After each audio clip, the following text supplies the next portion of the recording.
right, here we go at the Missouri State Youth Tournament. Briar University, though, finished the season last week in Des Moines. Yeah, in Des Moines, Iowa. We finished top 20. We had one All-American at 133, a redshirt junior named Darian Stokes. He actually finished the tournament. He scored the most match points in the entire tournament, so nice. He wrestled pretty well. Took a hard loss in the quarters to the eventual champ and ended up placing 5th, but it was a good showing for our guys. Good showing for us overall. So, what's like your big takes from this last season? This last season, I mean, you know, we're a growing program. We're one that, you know, 4, 5, 6 years ago was pretty bad, and myself and the guy I coached with, a guy named Joe Privateer, you know, we've kind of built it up, and you know, we're to the point now where we're, you know, in the hunt to win conference titles, and you know, we're working to put ourselves in the top 10 in the country, then eventually, you know, chip away and try to catch up with Grandview, who's kind of, you know, been ruling the NAIA for the last, you know, they've won 8 in a row now, so everyone's trying to catch those guys. So. Well, it's not getting any easier, right? You were telling me a little bit about the growth that the division's having. Yeah. I mean, in the last, you know, we're definitely the fastest growing division in college wrestling. I graduated from Missouri Valley in 2005. We had about 40 programs then. You know, looking at 2018, we had 63 programs this year. Next year we'll be up to 70 programs. So the parity is crazy because, you know, a lot of the talent's being spread out. So it's you know, it makes recruiting a little bit more difficult, but it also makes it you know, more challenging and fun. So more kids on the mat too, man. A lot more opportunities out there for sure. A lot of big opportunities, and you know, the NAIA division, man, a lot of tough wrestling. You know, some solid guys. You know, and we're one of the divisions where a lot of the JUCO guys come to us when they finish, and a lot of those D1 guys who may not pan out for whatever reason at the D1 level. Maybe they made a wrong turn somewhere, or maybe they just didn't fit with the program. A lot of those guys, they don't go D2 and D3. They end up going to an NAIA program. So it really fills out our division. It makes it really competitive. So nice. What are you looking for? Like when you're looking at some possible kids to come in and compete for you, what are you looking for? At our level, we have to look at a much wider swath of kids. So you know, we clearly want to get kids who are hammers. You know, we want kids who are multiple-time state champs. You know, kids who go to Fargo and do well. You know, we'll get some of those kids. But you know, with most of our schools being the small private institutions, you know, we also have to go get some of the kids who may be, you know, maybe a one-time qualifier, or you know, maybe a middle-of-the-road kid, because their scholarships average out the big scholarships that we give out. So you just see a little bit more of the, you know.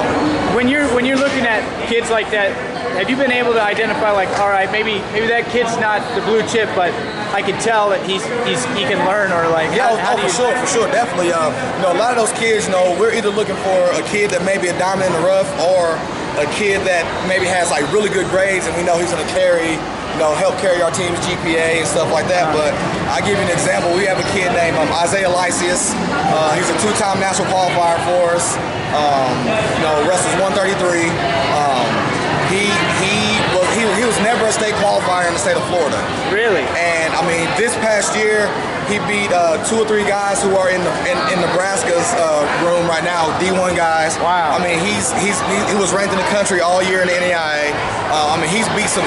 Actually, he actually pinned the kid from. There's a kid named Michael Perales, who was an Arizona State kid, who transferred to Menlo College, and we pinned him this year, you know. And this kid was a D1 room kid, and so that kind of shows that, you know, these kids who aren't really getting recruited by big schools, you know, they get an opportunity to come to a small school and, you know, get some good coaching, get some good workout partners, and, you know, next you know, they're beating guys who you'd never thought they could beat, you know, during their career. So it's pretty cool. And one thing about the NAIA level that a lot of people don't know, you know, outside of us being the fastest growing division, we're the only division that allows a team to take 12 guys to the postseason. So we actually offer more opportunity to compete. So say for instance, if I have all 10 of my weight classes filled, and I'm double tough at a couple weights, I can double up at 2 weights, and that could be my 12. But in essence, I can even leave 4 weights at home and double up at 6 if those are my best 12 guys. Oh wow! And if that's who I think, strategy. Yeah, it's a lot of strategy, and obviously, it goes with like how many allotments are at the weight, and the landscape of the weight class and stuff like that. Probably kind of fun to figure out. Oh right? yeah, oh yeah. I mean, and my senior year at Valley, we were national runner-ups, and we left 2 weights at home and doubled up at 4 weights, and that was our team. So, but that was our best 12 guys. So, so that's something that a lot of people don't realize about the NAIA. When if you're a kid that's being recruited and you're kind of on the fence, like D2, D3, NAIA is like, you go to an NAIA school, you may not be the guy, but you're still getting to wrestle open tournaments. You're getting to compete.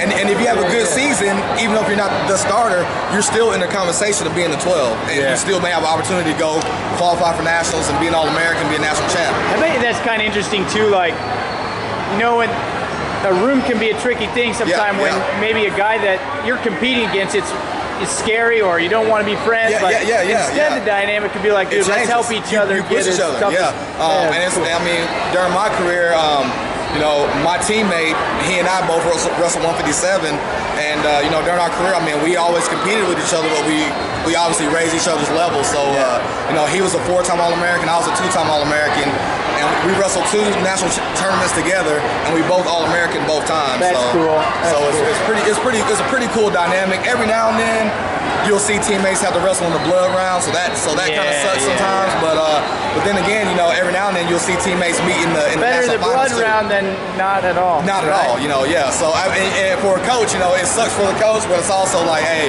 we know we're gonna have an All-American at least, but but it doesn't happen as much as you would think, though. So it's kind of crazy. So. All right. So how about this? Since we're at a youth tournament, I want to, a lot of crazy, over-the-top parents. You as a college coach, what would you say to a parent that might not understand this isn't the Olympics? Yeah, I mean, I'm here watching my son wrestle here today, and and me being a college coach, being obviously uber competitive, it's a lot better for me to just take a step back. Yeah. Take a step back and realize, I've told my son this, like, no one's gonna remember who won the Missouri Kids State Tournament, 5-10 years from now. Yeah. This is about learning how to wrestle, learning how to compete, improving, getting better, and then, once you hit high school, you start looking at the college level. That's when you're really gonna start seeing what's what, and putting yourself in position. This right now is just building a foundation.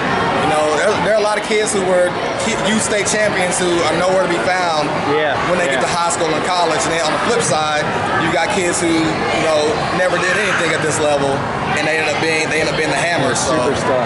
Cool. So just take a step back, let the kid develop, and let them have fun. So, bro, gonna be able to come check out Briar Cliff or what? Definitely, man. You guys come up to Sioux City, Iowa, and we'll roll out the red carpet for you. All right, appreciate it. You got anything else? Sure. Hey, check out NAIA wrestling, guys. It's a great division. Obviously, I wrestled in it, so I'm somewhat biased, but we put out a good product of wrestling, and just continue to grow the sport, man. That's what it's about.